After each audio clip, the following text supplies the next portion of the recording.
familiar to some. You might be familiar to some of you from her appearances on Virgin Media on the Midday Show and Elaine. So welcome, Carmel, to this event. Oh, thank you so much. It always sounds lovely when someone introduces you like that. And you're like, God, I've been busy, haven't I? I've done a lot for the last kind of 10 years. But yeah, I'm so happy to be here. What a lovely way to celebrate the launch of this book. So well, thank congratulations on the book. And before we start that, the last time I think we met in person, Carmel, was at the Dublin City Library's Readers' Day back in 2018 in Smock Alley, part of Dublin Book Festival. A lot has happened since then. How's the last year been for you? I think it's been probably for everybody here, right? So thank you for taking time to be here with us as well. But God, it's been a weird year, hasn't it? It's been a really tricky year. And aside from the global pandemic, which was fun, right?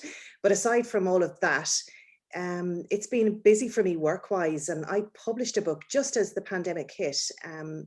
My last book came out on the beginning of April, and all the bookshops were closed, and it didn't matter because my book was actually on pallets in a warehouse where there were no staff working, so it was stuck in the warehouse, I think, till July.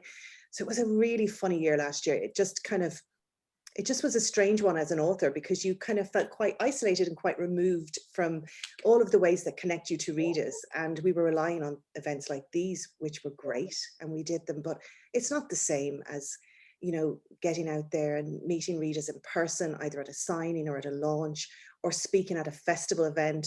And like the nicest part of doing festivals is the people that you meet at it. And that festival you mentioned, like that was just gorgeous. Like I met so many great people at it, and it was a lot of fun. And yeah, it's just been really, really a big part of my author's journey has been festivals, and I've missed that, I have to admit. I found that difficult. So it's been a weird year. I don't think we've had probably the toughest year I've ever done personally and professionally. You know, we went through the same as everyone else. You know, it was difficult to stay apart from loved ones, and then it was kind of tricky to kind of keep the show on the road.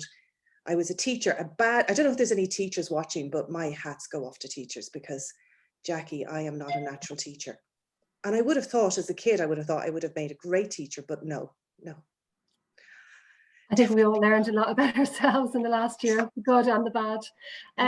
When I was reading up about your book, I mean, you've published 9 books, which is just an amazing effort in a little over, is it 10 or 11 years since you started writing? Years, pretty much. I'm 10 years. Like I turned 50 in January, and I started to write professionally when I was just after I turned 40. So 10 years exactly. That's incredible. Actually, that's what I wanted to ask you about. Your first book was published, it was self-published as an ebook. How did you get to that point? Were you writing for years before that, or what was the idea behind? How did you just get that spark to start writing and sit down at your laptop? I was a secret writer, like I really was. And I know people don't believe this, because like if you kind of know me, and you know me, Jackie, we've been to events, and I do like a bit of fun, and you know, I like to have the bit of crack or whatever, but I'm quite shy. So I'm like that with people that I know, and but I am a little bit shy too. And I was very shy as a kid and as a young adult. And so I always wanted to write. And I don't remember a time where I didn't want to write. And I used to tell stories. Actually, I started off telling stories to my teddy bears. I was never a doll girl, but I was a teddy bear girl. And I used to line them up around me at home, and I would literally make up new endings to books that I read, because I wouldn't like the endings. And I'd say, well, I'll change that. And I'd make up my own endings. And then I kind of progressed to, I had journals, and I would scribble down short stories. And I won a national writing competition when I was 11. And I wrote a short story that my 6th class Master O'Shea was his name, wonderful man. And he read it, and he sent it off without me knowing, because he knew I was so shy, and I came first in Ireland. It's like, so I haven't won a book award, but I did win a national writing award when I was 11. So yeah, so that was kind of cool. But yeah, so it took me a while. Then I always kind of felt like I was going to be a writer, but I just didn't know how to say it out loud. And I just spent my whole life kind of writing stories and literally sticking them under the bed. I was always like, I always loved a pretty folder. So I buy these folders, and I found it so satisfying that when I'd write a story, to print it off, and then I would put them, and I'd bind them, and I'd put them in a pretty folder, like pretending they were a book, and I'd stick them under my bed. And I did that for years. And then my husband said to me, after we got married, and he said to me, there's no room under the bed you can't keep doing this. Like, you're going to have to be brave. And I said, no, no, no, no, no. And then it was only after Amelia was born, who's my eldest, she's 11. And when she was born, and she was quite a small baby, and I just remember looking at her and thinking, like, I'm a fraud. If I want her to chase her dreams fearlessly, I better do the same myself. And that's the catalyst. So when I turned 40, I got brave. And you just wrote the book and went looking to publish it yourself? You just researched that, or how did that come about? The book was actually written. Like, the mad thing was, I had written 2 books at that stage. I just hadn't showed them to anyone. So I took that first one that I'd written, which became Beyond Grace's Rainbow, and I had called it Chasing Rainbows. But by the time, I'd written that about 6 years previously. But in the meantime, Cecilia Hearn had published a book called Chasing Rainbows. So she took my title, that, of course, you know, it was my, so I was thinking, like, oh, what am I going to call it now? So I came up with Beyond Grace's Rainbow. And I decided, oh, I'm going to look for an agent. I kind of Googled how to be an author and figured getting an agent would be a good start. But really, at that stage, there was a recession on, the last one, and there were no book deals. And I can remember, it's actually funny now, my publisher in Harper Collins that I work with, she was interviewed in the Examiner. Her name is Kimberly Young, and she was interviewed, and she was saying that, you know, if I take on one author this year, that will be it. So I can remember thinking to myself that I picked a fine time to get brave, you know, that there was just no book deals to be had.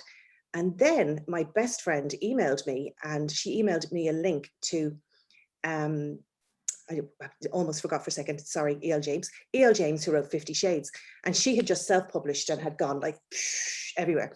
So Anne said to me, you know, you could do that. I was like, but there's not even one shade of grey in my book. Like, I wasn't writing, you know, those kind of books.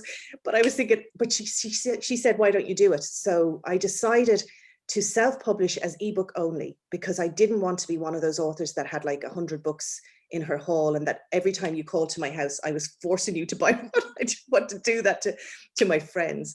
So I figured if I did an ebook, that people could, if they wanted, they could buy it. But you know, when I self-published that on Amazon only and Apple, whatever, I didn't tell anyone. I literally didn't tell anyone. And then the day that it came out and that it was published, a really good friend of mine was on Apple iBooks looking for a book, and she came across this book by Carmel Harrington. So she rang me and she said, you're not going to believe it. There's a Carmel Harrington from Wexford who's just published this book. And I was like, well, that's me. It was really funny. So I was quite shy about it in the beginning. So I don't know how the hell I've managed to end up here, to be honest with you, but it's worked out in the end. Well, it sure has. I mean, 9 books, that's an incredible achievement. So congratulations. Yeah. It's hard work, though. It would be unfair if, you know, because sometimes I know my husband says you make it sound like it was all woohoo, you know, but it was a lot of late nights. And I started to write when the babies were small. Like, I have a 9 and an 11-year-old now. But when I started to write 10 years ago, it was, you know, Amelia was a few months old, and then Nate came along shortly afterwards. So a lot of I have a really bad knee, and I blame it on those writing early, because Nate never slept. And so I would have him in his rocket hut, and with my leg, I would rock him and my laptop on my knee, and I would be writing and I would be rocking him. And my knee is banjoed, and I totally blame that. That's why it was. The first book that I read by you, Carol, was The Things I Should Have Told You. And what struck me immediately was how authentic the voices were. The characters just seemed so real. And I know it takes huge skill as a writer to write characters like that, to evoke emotion. I mean, I think I've told you before, I usually cry when I read your books, and I know other people have said that to you as well. How would you go about developing your characters? Are you always scribbling notes down during, you know, as you're like Maeve Binchy, eavesdropping on conversations and listening to people in shopping centres and things like that? Yeah, I am. I think you have to be nosy to be a good character writer. You know, you need to have an interest in people, and I really do. Like, I love people. I love talking to people, and I love hearing people's stories. And my mum said this about me from like a very, very young age. She said, you always had a knack. People always told you their story. So like my grandmother, for example, like when I was quite young, she would tell me all of her stories, and I would tell then my parents, we never knew that about her. And she would tell me stuff, and I'm a good listener, and I do love to hear people's stories. And I really firmly believe that everybody has a story to share. And, you know, I find them all interesting, every parts of it. So, yeah, so I always think of it like I have this, it's like a bus stop in my head is how I liken it. And I have all these characters that are waiting at the bus stop, and I just don't know which are going to jump on the bus at any point in time. But I think about characters all the time. And okay, for example, 10 years ago, I knew that I wanted to write a character who was autistic and who was on the spectrum, but I wanted her to be the central character, and I wanted her to be the leading lady and not to be like the sidekick or the daughter of someone. I wanted her to be like the main person in this story. And it took me a while to get the right book for her. And then when I decided, it was book 7 or book 8, I decided I was going to write a book about homelessness. And then I went, oh, now I know where I can put, I even had a name. She was Ruth Wilde, always was Ruth Wilde, but I didn't know where to put her until then. And so sometimes I have characters that are waiting for stories, and likewise, again, the book you mentioned, The Things I Should Have Told You, initially, Greta, who is the character in My Pear-Shaped Life, she was the wife in The Things I Should Have Told You. But it didn't work. So her character just didn't fit into that story. So she went back on the bus stop, she got off the bus and she waited. And eventually, again, like that, I wanted to write a story about someone who was overweight, and then literally that story became My Pear-Shaped Life, you know. So I think I always have characters on the go. Yeah, that's really interesting. I love the idea of the bus and going, coming in and off. So would you tend to start with a character rather than a theme? So would there be a voice in your head and then the theme would emerge from that? Or does it sometimes happen, like say with the homelessness, that you would think, I want to write about this, and then the characters start appearing as you begin to write? It kind of is a bit of everything. It depends on the story. Quite often it's theme first, and then I decide which characters. The characters are already there, but I don't know what their story is. But I kind of know generally the type of character I want to write. So with the Moon Over Kilmore Quay, I knew that I wanted to write a book about immigration. Sure. And so that was the theme that I was going to hook all of the other, and I know there's so much more going on in the book, but the central theme I wanted to talk about was immigration. And then I was like, what part of immigration am I going to kind of hone in onto, because it's such a big subject. And it's like that with all of my Pear-Shaped Life. I knew I wanted to talk about body image and self-worth, not just about, but how we see ourselves. I feel that I really do. I'm passionate about this. I feel that generally I find people are kind to other people. And I find that I think there's more kindness in this world that we sometimes give credit to. And we only hear about the nasty stuff because sometimes that's the stuff that we report on and talk about. But in my life, maybe I'm just lucky, but I think people I meet are generally just decent, lovely people who are just trying their best to live their best lives and do the best for their family and friends. And that's the type of people I know and that I've met. And I know a lot of people, you know, but I think that the thing we're not good at, though, is being kind to ourselves. I think we're all very quick to accept that inner critic that lives in our heads. And I wanted to write about that in My Pear-Shaped Life. So, and then the characters then after that kind of developed. But it can really depend. Like, you know, sometimes there's a very strong character and that's the starting point. But I would say theme first if I had to. And do you think that theme of self-worth, do you think that's something that you could only have written about in the last couple of years, that maybe you wouldn't have been able to write about that earlier in your career? Is it something that you've just thought about a lot yourself? Yeah, totally. It's actually, I think as you get older, you get like a little wiser, I think, and you just realize that a lot of the nonsense that you told yourself really doesn't make any sense, and it has no part in you. And having children was a game changer for me, because you kind of like, for me, I just want the world for Amelia and Nate, and I want them to live in this kind, lovely world where only lovely things happen to them. And I know I've used the word lovely far too much already, and we're only like 10 minutes into this, but it's my most overused word. I'll try and stop. But anyhow, so I want life to be really kind of good for them. And then that makes you think about things in a different way.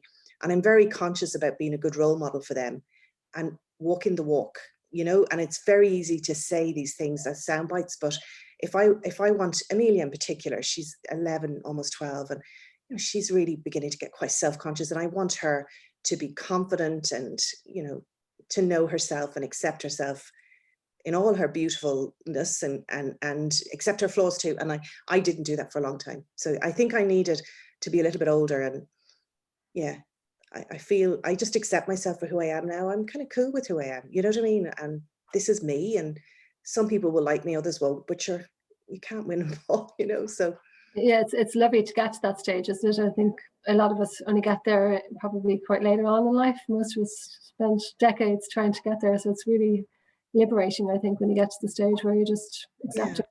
But it's a work in progress, isn't it, though, as well? Because, you know, it would be actually really unfair of me to kind of pretend like I have it all, like now I have it sussed, because I still have moments where I doubt myself, and I have moments where I think, oh, what do they think about me? You know, and it's silly stuff. And then, but what I do is now I check myself now, and I stop and I kind of go, hang on now, what's that about? You know, and why do you feel that? And I try to not allow those negative thoughts kind of go wrong. But something like, if anyone, I don't know if anyone's read My Pear-Shaped Life, and this isn't a plot spoiler, I promise you, but one of the things that Greta, who's the main character, she learns to do, but this is what I do, and it's something that I say to my friends: for every negative thought, you have to say one positive thing about yourself out loud, and it's a great thing to do. Now, it can make you seem a bit bonkers, you know what I mean? If just all of a sudden you start boasting about how lovely your eyes are, but like, it really is a good thing to do. So I try not to, so if I do have a negative thought, I try to just to pause and then say, but, yeah. And I know for that book, the part of that book is Greta goes on a road trip across America, and also in the new book, there's America features. So what kind of research do you do? I know you've covered lots of different themes over your books, and some very dark themes like agoraphobia and domestic abuse and homelessness. Is there a lot of research that goes into your books, and how does that work? How do you do it? Yes, as far as possible, I try to walk in my character's shoes, like literally. And my agent said about me many years ago, she said, you are a method author, and, you know, kind of move over Daniel Day-Lewis, but I try to do the same thing. So where I can, I will do it. So for example, for A Thousand Roads Home, that book is about homelessness. And one of the characters, Ruth Wilde, she becomes homeless through no fault of her own, and has to move into social housing with her son into a hotel.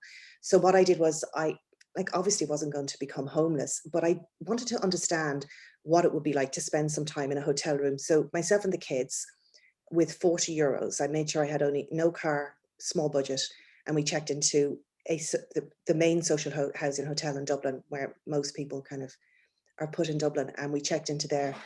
And I can remember thinking when we checked in, and the kids, we had 3 suitcases, so we packed up. They thought it was an adventure, but I said, what, we had one which was for our stuff, like toy, but mostly Lego, I might admit, and then there was another for kind of clothes, and then there was a third for kind of throws and kind of bed linen and stuff like that.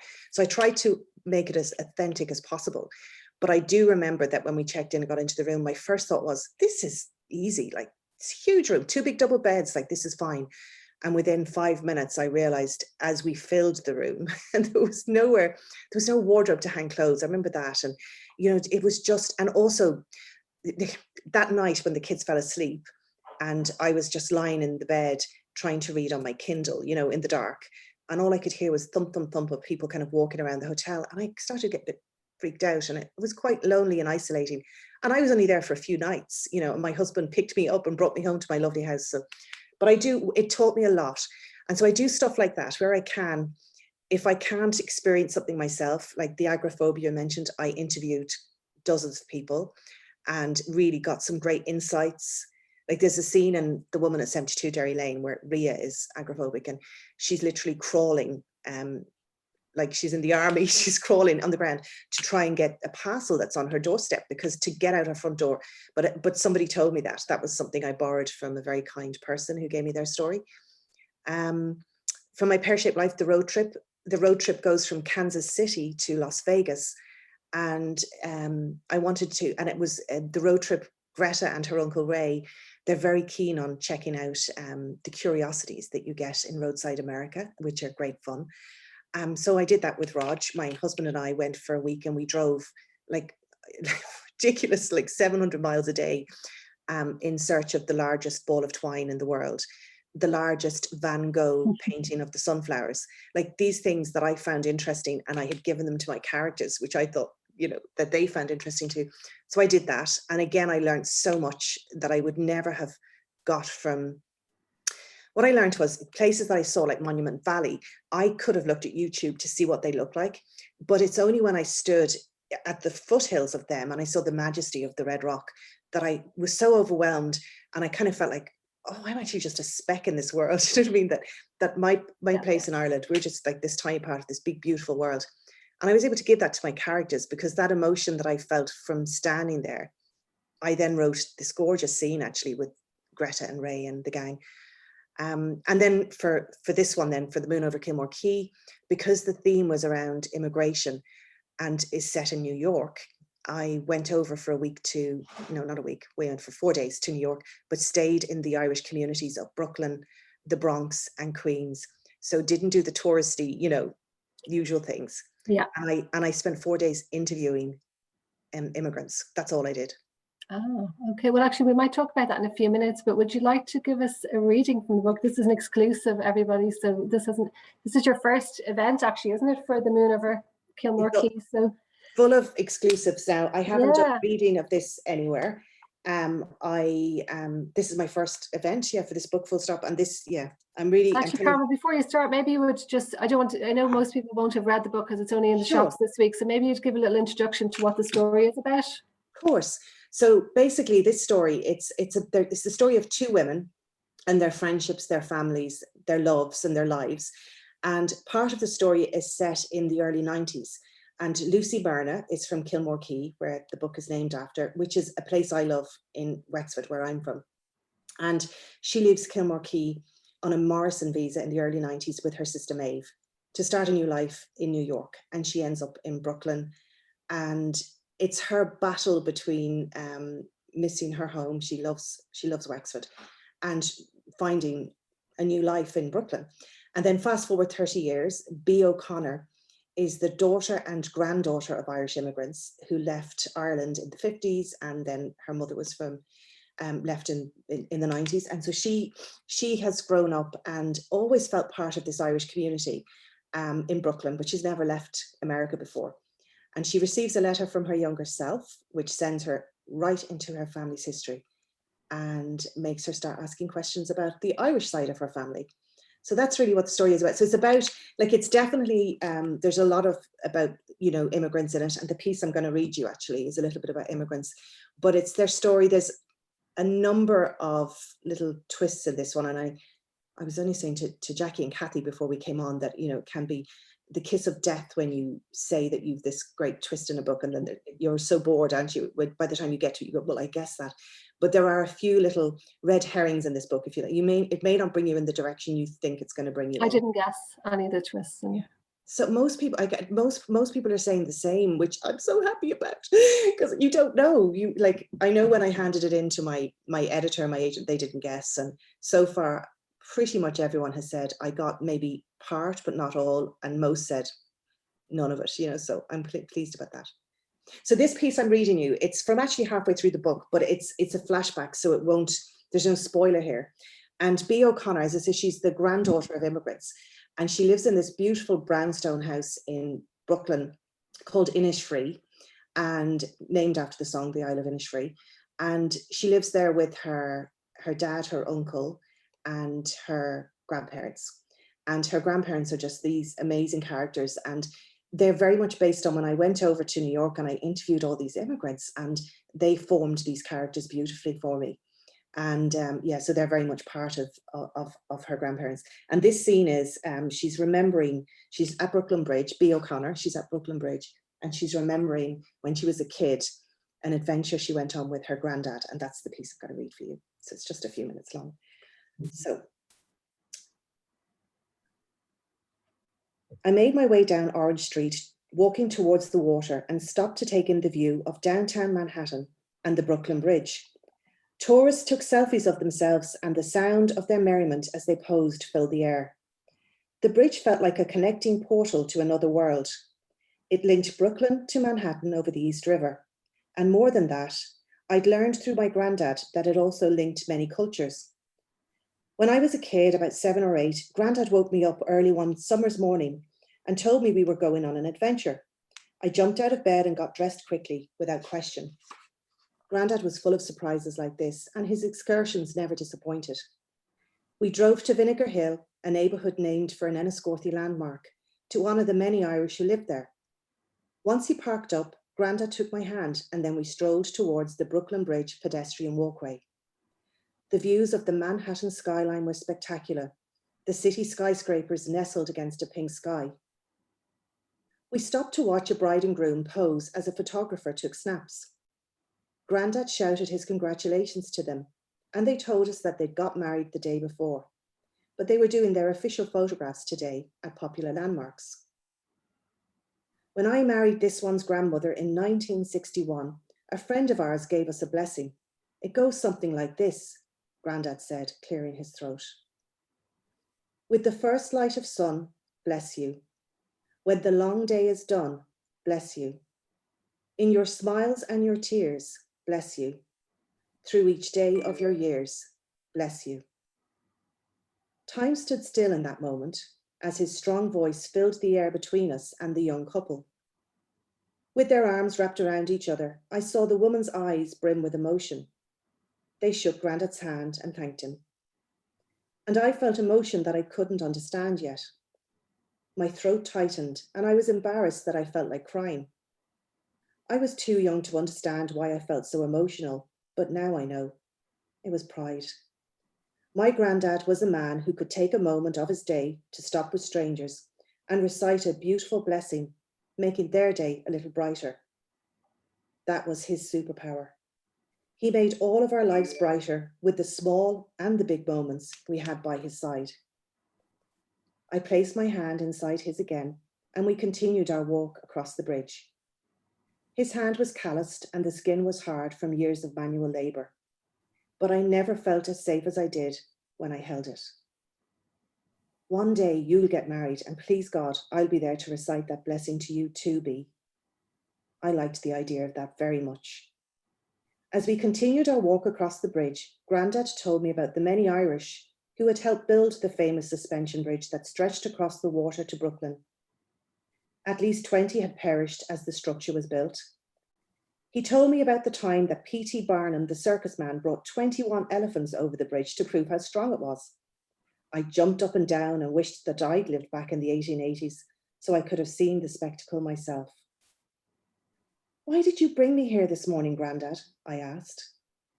I wanted to tell you something important, show you too. You see, the foundations of this bridge were laid by Irish immigrants who came off the famine ships in the 1860s. It was the toughest of jobs, and the saying went that only the hungriest would go anywhere near work like this. But we Irish have always been made of strong stock. He touched a steel pole, then took my little hand and placed it onto the steel beneath his. There's a heartbeat running through this, the heartbeat of every immigrant who helped to build this city. I'm part of this heartbeat. Your father is, and so are you too. We're Irish, but we're American. That's a powerful combination. Don't ever forget that. I closed my eyes and I could feel vibrations make my hand tremble. And even though I was young and knew very little about the world, I understood what Grandad was sharing with me. I was part of something bigger than myself. I was born in New York and I stood on the shoulders of my ancestors who helped to build the city that I called my home. That was lovely, Carmel. Thank you so much for that. Oh, thank you for letting me do it. Thank you. I was very lucky that I got an early copy from Harper Collins, and I have been struggling lately to finish books. I started about 7 or 8 books in March and April and only finished 2. And one of them was yours, because from the first chapter I was immediately captivated. And I think that's, I don't know how you do it, but every time you do it, you just write these very engaging stories that we can't put down. And I told you that I was stayed up till midnight one night and just reluctantly put it down because I needed to get up for work and get up the next morning. But my sister sent me a message this morning to say that she stayed up till 1 a.m. last night reading it. And we both cried. I know everybody cries when they read your stories, but there's lots of laughs as well. And one of the themes actually is friendship. And at one point you say, friends are magicians. They have the power to turn tears to laughter in an instant. And the book is dedicated to your friends and writers, Catherine Ryan Howard and Hazel Gaynor. And I just love you to talk a little bit about the themes of friendships in the book, because it's not just about the strength of friendship, there's also fractured friendships and things going wrong. So maybe you talk a little bit about that now.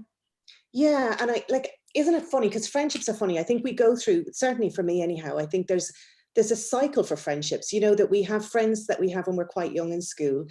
And if you're lucky, you have those throughout your whole life. But for a lot of people, you move on, don't you? And you know, and you move to a different stage in your life. And then I think you get new friends when you're married as well, and you have kids, and you end up, you know, school moms at the school gates. And I've got some amazing friends that I've met through school from the kids. So I think friendships kind of come and go. And then, but equally, I have friends that I've had my whole life, and they are like my dearest friends, you know, from childhood and from early adulthood, and they've stayed with me, and they're very, very special. But, you know, it would be lying to say that everything is just, it's not always sunshine. There has to be a little bit of rain to get those glorious rainbows. So there has to be a little bit of both. And I like to explore that, because it's, you know, that's real life, you know, and friendships are complicated, like families are complicated. Those people those friends that you have that have the power to turn those tears to smiles, the magicians that I spoke about, they're the ones who have been with you through all of the good times, but all of the bad times. And what I love to do is I love to write about those type of friendships, like the friends that are there to cheer you on when things are bad, right? And they're there to help pick you up. But equally important, they're there to cheer you on when things are going well. And, you know, a really good friend is someone who is there, who only wants you to succeed and do well, and are there to kind of, and there's special friends, you know, I think that people who can do both of that, they're the ones that you treasure. And I really wanted this book to be, number one, it was like the immigration theme, but then I really wanted to do friendships. The friendships thing was very important to me. And both the main characters, the Lucy in the 90s, her sister Maeve, they're Irish twins, and their best friend Michelle, the three of them are best friends, and they call themselves the Three Amigos. And anyone old enough here watching, but when I was a teen, I used to love watching the Three Amigos with Steve Martin, and I just loved that movie. And Chevy Chase, I just thought it was so funny, and it was slightly irreverent, and there was a few little kind of almost curse words in it. So as a teen, we just loved watching it.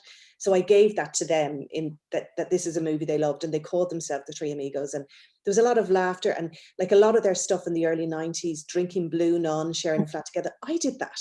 I mean, I thought Blue Nun was the height of sophistication, and it was the first wine I ever drank, and I loved it. And Liefremilch, do you remember, did anyone have like Liefremilch and like those lovely wines? And I remember getting the first decent wine I ever got, and I thought, what is this they're giving me? You know, give me my Liefremilch and my Blue Nun again.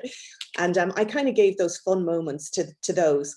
And then equally then in the now, Bea O'Connor, she's in her, you know, she's kind of mid to late 20s, and her two best friends that we see over the couple of years were with Bea, are Katrina, who is a Serbian immigrant, and she's a complete and utter firecracker, and she's hilarious and funny, and she was just a great character to write. And Stephanie, and the interesting thing about that is it starts off that Stephanie, who was BFF forever, you know, childhood best friend of Bea and Katrina's, but their relationship has gone awry. And one of the storylines in this is Bea trying to find out why the friendship with Stephanie has kind of broken down. And that was kind of interesting to look at, because I think that friendships, sometimes when things go wrong in friendships, it's nothing to do with you. It's nothing about you. It's all about what's going on in the other person's life. But sure, of course, we all take it personally, don't we? You know, and it's hard. So yeah, so the friendship thing, it was a lovely theme to explore, the kind of the good, the bad, and the ugly side of friendships. And I loved it. And my two sets of friendships, I love them. They're just amazing. And when I was deciding who I was going to dedicate it to, it was a no-brainer. It had to be Hazel and Catherine, because they do that. They change my tears to laughter. They're magicians. And what I love about them is that they're there for me. Like if something is going wrong, we chat and they'll kind of pick me up. But equally, like they're there, like all day today. I was having a great day today. I was out signing books and doing all sorts of lovely authory, the fun side of author stuff, you know. Yeah. And all day long, I was getting messages from them, and they're just so happy for me and cheering me on, and you know, just that's lovely, right? And it's lovely, I guess, to have people that know the industry as well. You know, they know exactly what you're going through, the ups and downs of, you know, especially probably in the last year or so when everybody's at home and trying to, you know, write from home and missing out, as you said earlier on, and book launches and meeting readers. It'd probably be nice to have friends that are going through the same thing They do, and they know the right moment. Like I remember actually last year when we started, we were becoming teachers, as I mentioned earlier. It wasn't easy, but Hazel and I both have kids, and we were both kind of struggling. We were deadlines, you know, to finish books, and then trying to do the homeschooling and deal with kids that were a little bit feeling vulnerable and missing their friends and all the rest. And then the delivery guy came, and it was DHL, but it came with a bottle of Prosecco from Catherine, and she's like, you know, she was like, I'm smug because I don't have kids, but I feel for you, so like all I can do is get you drunk tonight. Like it was just really nice. So it was really nice. And moments like that, like, you know, when you get like that unexpected gift from someone who does it just to make you feel better and at the right time, those friendships there, you know, I know I'm very lucky to have them. And aside from that, like I have amazing friends, you know, outside of the book world. But the interesting thing about Catherine and Hazel was, and we've all said this actually, I think it was actually Hazel who said it first of all in a speech, but we all say it, is that we started off as book friends, and we're no longer book friends, we're friends full stop. You know what I mean? We're just friends.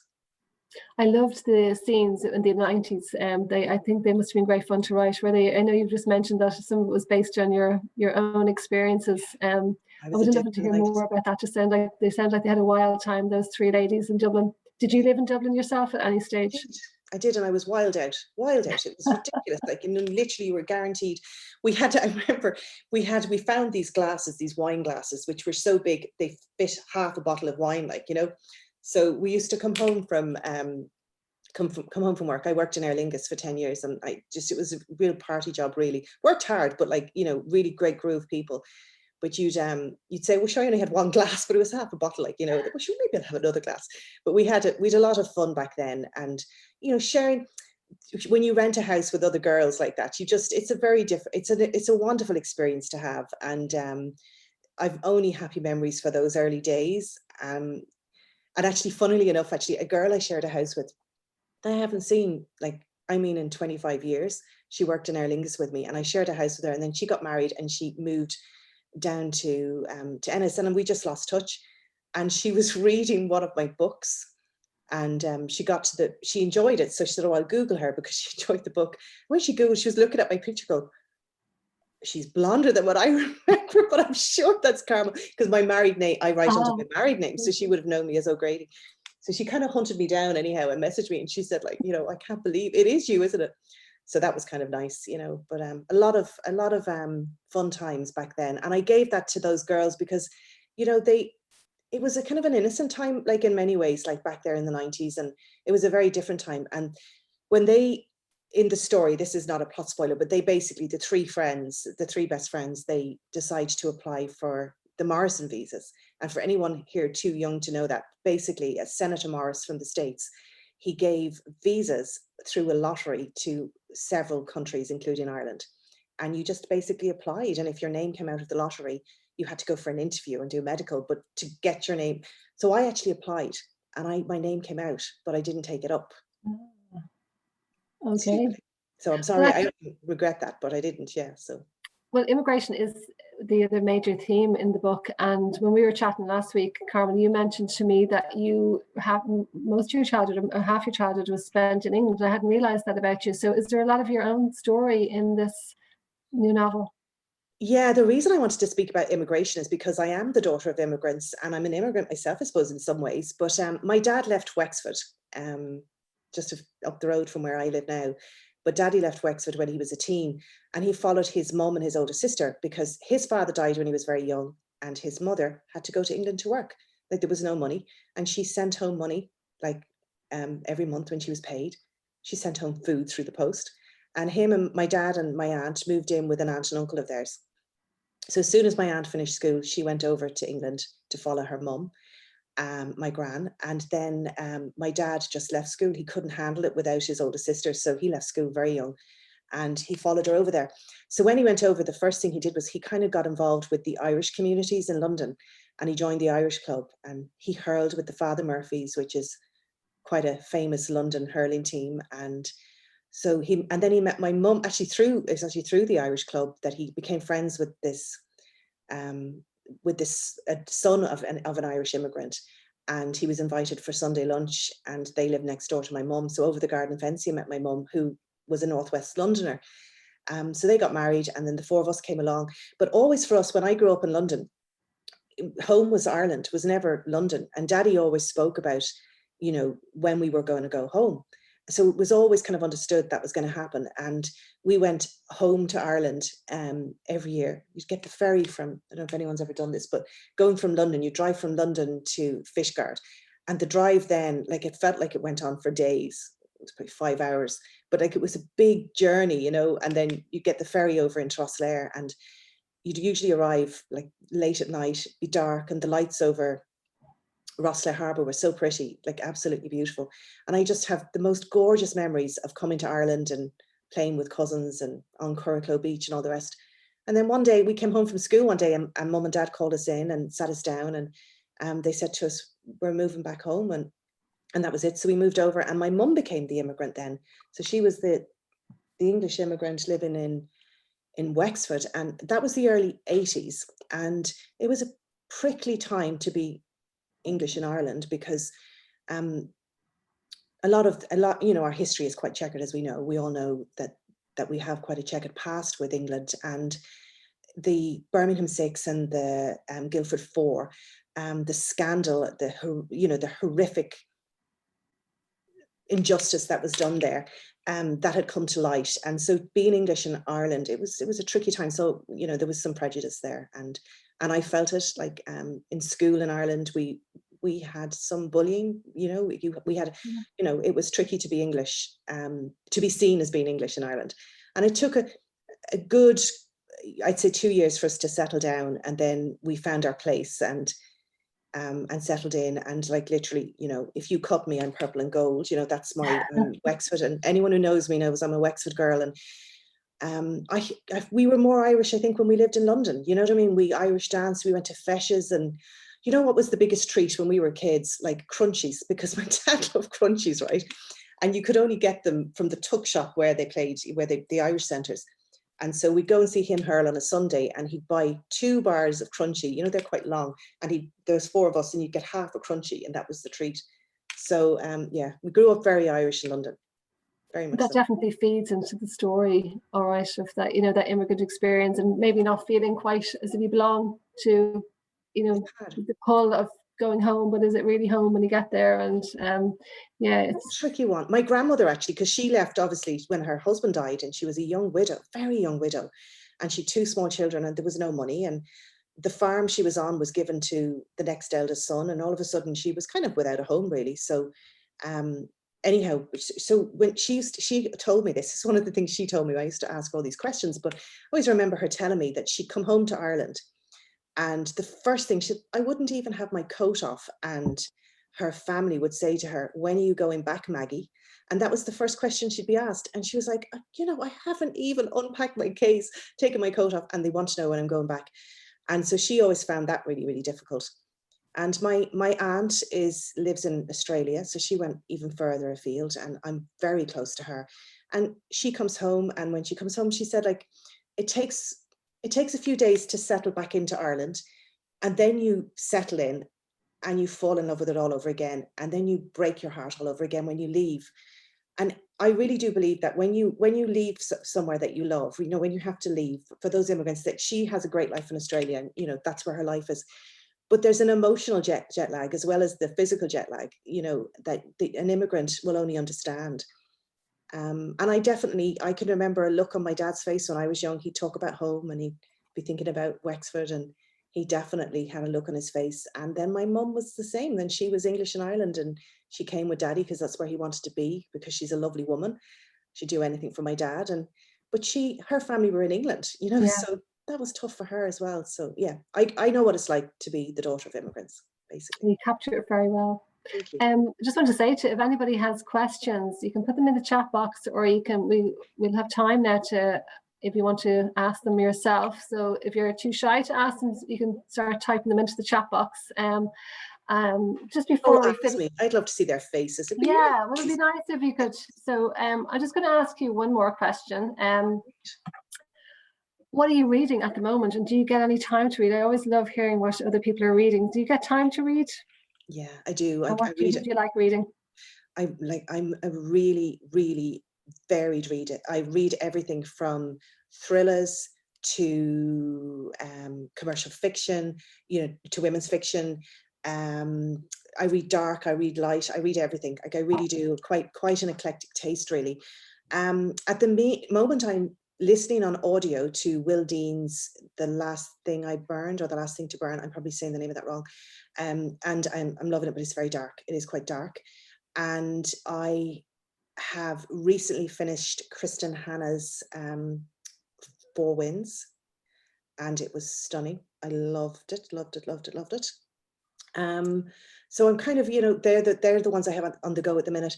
And I'm just looking at my to be read pile. I have quite a few there that Felicity Hayes McCoy has just sent me The Year of Lost and Found. I'm going to read that next, I think. So I probably have about 50 books there that I should be reading, but you know yourself, it's really hard. Like I'm very lucky. Do you know, one of the best things about being an author is you get loads of books. It's great. For me, it's great. And I would say that I would read at least 1 to 2 books every month. And in the summer now, when I take 2 weeks off in July, and we switch off everything, all devices are switched off. The 4 of us, my husband and my 2 kids, we're all huge readers, so we'll read for 2 weeks, and I would probably read like a book a day then, or at least a book every 2 days. Oh wow, that sounds great. Okay, if anybody wants